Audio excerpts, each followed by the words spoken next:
क्या आप जानते हैं कि इंडियन म्यूचुअल फंड इंडस्ट्री का साइज 30 लाख करोड़ रुपए तक पहुंचने वाला है? जी, 30 लाख करोड़। सुनने में तो ये बहुत ज्यादा लगता है, पर जब हम इसको यूएसए जैसी किसी डेवलप्ड कंट्री से कंपेयर करते हैं तब समझ में आता है कि हम अभी भी कितना पीछे हैं। यूएसए की म्यूचुअल फंड इंडस्ट्री का साइज हमारे म्यूचुअल फंड इंडस्ट्री के साइज से लगभग 50 टाइम्स है, यानी 1500 लाख करोड़ रुपए। ऐसा क्यों?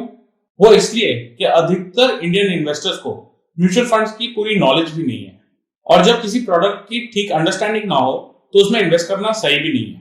पर अगर आपको म्यूचुअल फंड्स के बारे में एक सिंपल से तरीके से समझ आ जाए और आपके लिए ये इन्वेस्टमेंट सही भी हो, तो क्यों नहीं करेंगे म्यूचुअल फंड में इन्वेस्ट। आज के इस वीडियो में हम बहुत ही सिंपल वे में आपको म्यूचुअल फंड्स के बेसिक्स के बारे में बताएंगे। मैं हूं गौरव सेठ और आप देख रहे हैं सेठ फंड्स। आखिर ये म्यूचुअल फंड्स है क्या?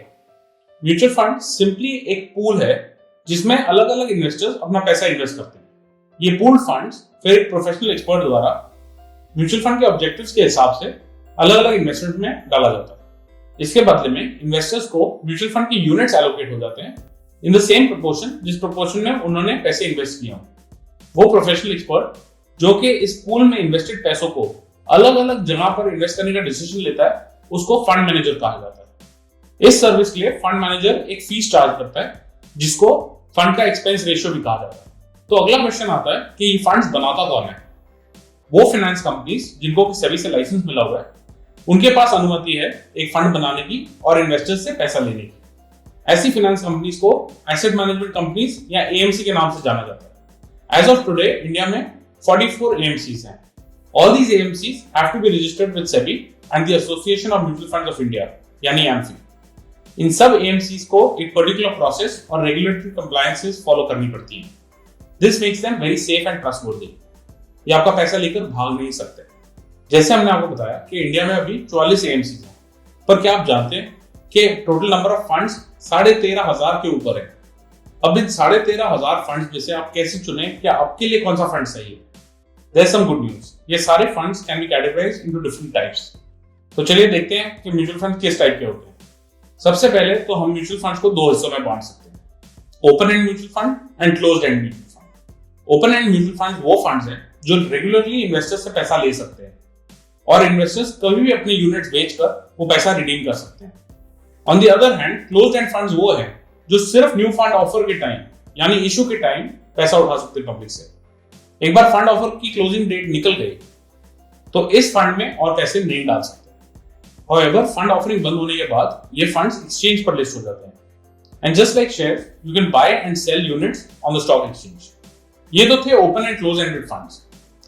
पर म्यूचुअल फंड्स की broad classification is on the basis of the asset class that they invest in. Broadly mutual funds को 3 कैटेगरीज में बांटा जा सकता है। 1 equity, 2 debt and 3 hybrid funds. इसके अलावा गोल्ड फंड्स और रियल एस्टेट फंड्स भी होते हैं, but the first 3 are the most popular. तो चलिए आपको इन तीनों के बारे में बताते हैं। पहले बात करते हैं इक्विटी म्यूचुअल फंड्स की। इक्विटी म्यूचुअल फंड्स वो फंड्स हैं जो आपका निवेश किया हुआ पैसा शेयर मार्केट में लगाते हैं। As a mandate it is necessary कि इक्विटी म्यूचुअल फंड्स एटलीस्ट 65% ऑफ देयर फंड्स इक्विटी में ही लगाएं, यानी शेयर्स ही होंगे।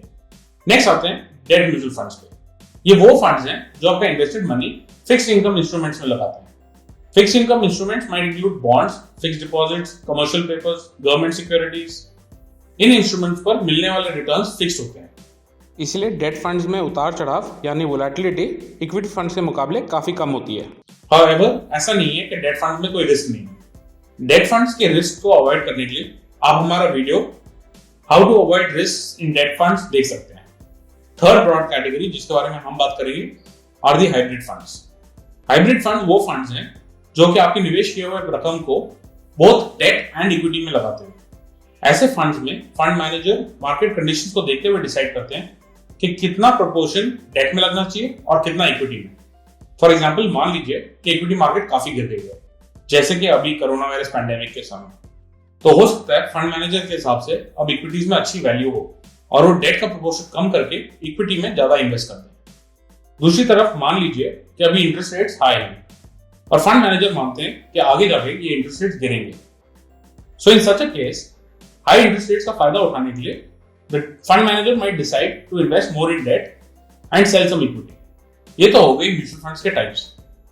पर अब क्वेश्चन आता है कि किस फंड में इन्वेस्ट करें और कितना करें।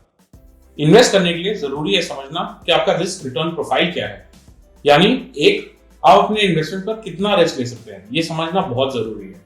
और दो, इन इन्वेस्टमेंट पर आपको कितना रिटर्न चाहिए और कब तक चाहिए। वी वुड सजेस्ट कि आप एक एडवाइजर से सलाह लें जो कि आपके रिस्क रिटर्न प्रोफाइल को समझकर आपके लिए एक सही फंड चुन सकता है।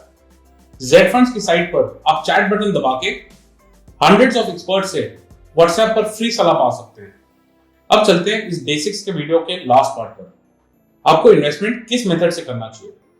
क्या आपको लमसम करना चाहिए या एसआईपी करना चाहिए? लमसम यानी कि पैसा एक बार में निवेश कर देना। एसआईपी या सिस्टमैटिक इन्वेस्टमेंट प्लान एक डिसिप्लिन वे है इन्वेस्टमेंट करने का। इस मेथड से पीरियोडिकली आपकी एक डिसाइडेड रकम प्री डिसाइडेड डेट पर अपने आप इन्वेस्ट हो जाती है। फॉर एग्जाम्पल, अगर आपकी सैलरी 5 तारीख को आती है तो आप डिसाइड कर सकते हैं कि 7 या 8 तारीख को ये एसआईपी अपने आप लग जाए, यानी 7 या 8 तारीख को ये पैसे आपके अकाउंट से कट के इन्वेस्ट हो जाएंगे। लॉन्ग टर्म इन्वेस्टमेंट्स के लिए SIP has proven to be one of the best methods to invest. आप एसआईपी और लमसम के डिफरेंसेस हमारे ऊपर दिए गए वीडियो लिंक में भी देख सकते हैं। ये थे म्यूचुअल फंड्स के कुछ बेसिक्स। अगर आपको हमारा वीडियो पसंद आया हो तो kindly subscribe to our channel.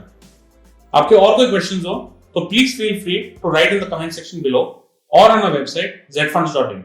Thank you for watching ZFunds.